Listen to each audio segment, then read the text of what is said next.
أعوذ بالله من الشيطان الرجيم. بسم الله الرحمن الرحيم.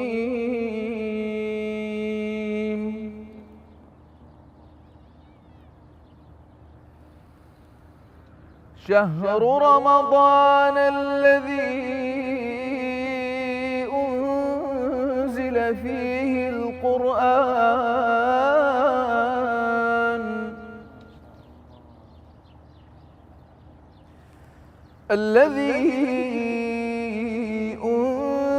فيه القرآن هدى للناس وبينات من الهدى والفرقان،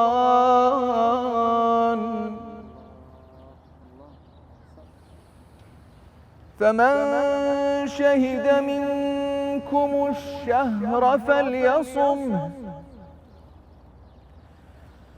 ومن كان مريضا أو على سفر فعدة من أيام أخر،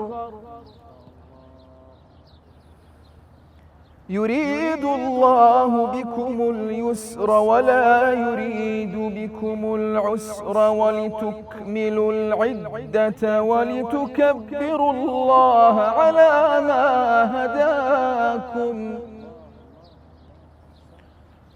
ولعلكم تشكرون،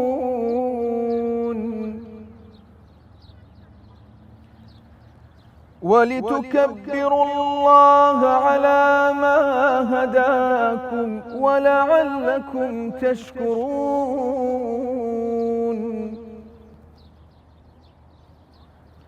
وإذا سألك عبادي عني فإني قريب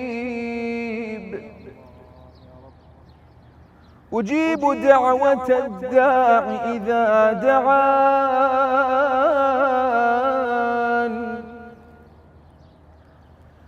فليستجيبوا لي وليؤمنوا بي لعلهم يرشدون.